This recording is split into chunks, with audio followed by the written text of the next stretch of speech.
মা আসলে এই কথাটার মধ্যে কতটা যন্ত্রণা আছে।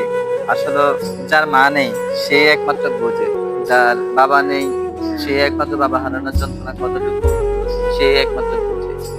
আমাদের সমাজে এমন কিছু মানুষ আছে যারা মা বাবা থাকতে তাদেরকে কখনো মূল্যায়ন করে না।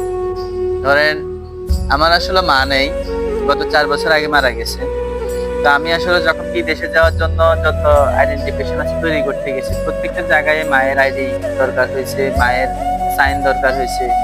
আসলে তখন বুঝতে পারলাম একটা ছেলে একটা মেয়ের জীবনে বাবা মায়ের কতটা গুরুত্ব থাকে, আমরা আসলে বুঝি নাই।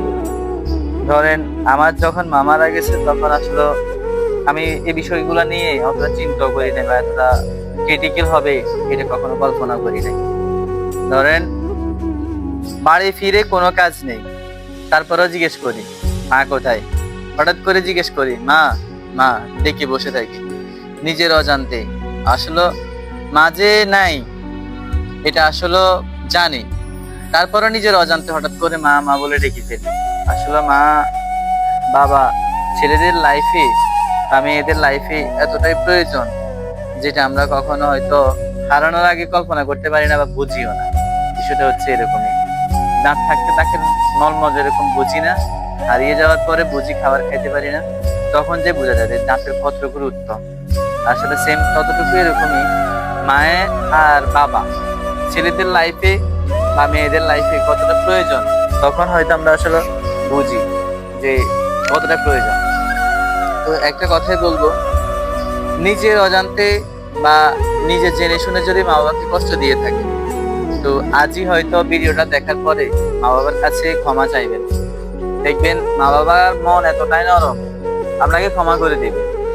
যতটাই কঠিন হোক না কেন, আপনি যখন অনুরোধের সহিত ক্ষমা চাইবেন মা বাবার কাছে, তখন দেখবেন আপনাকে ক্ষমা করে দিবে।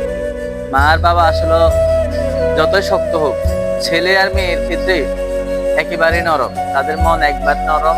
আপনি যখন অনুরোধ করে কিছু বলবেন, দেখবেন আপনার কথা রাখবে।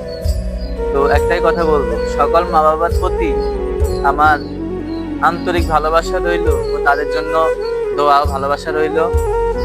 বেঁচে থাকুক পৃথিবীর সকল বাবা মা, বেঁচে থাকুক পৃথিবীর সকল ছেলে মেয়ে। আমি শুধু একটা কথা বলবো, আমার মতো ভাগ্য কারো খারাপ না হোক, যে নিজের কাঁধে মায়ের লাশ উঠুক অথবা বাবার লাশ উঠুক, এটা আমি কখনো চাই না। বা কারো আসুক, এটাও আমি চাই না। আমার মতো ভাগ্য কারো না হোক।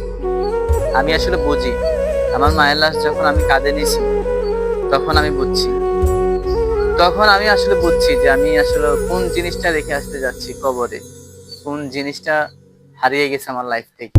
তখন আমি বুঝছি, তার আগে সত্যি আমি বুঝি নাই যে মায়ের গুরুত্ব কতটুকু ছিল, সত্যি আমি বুঝি নাই।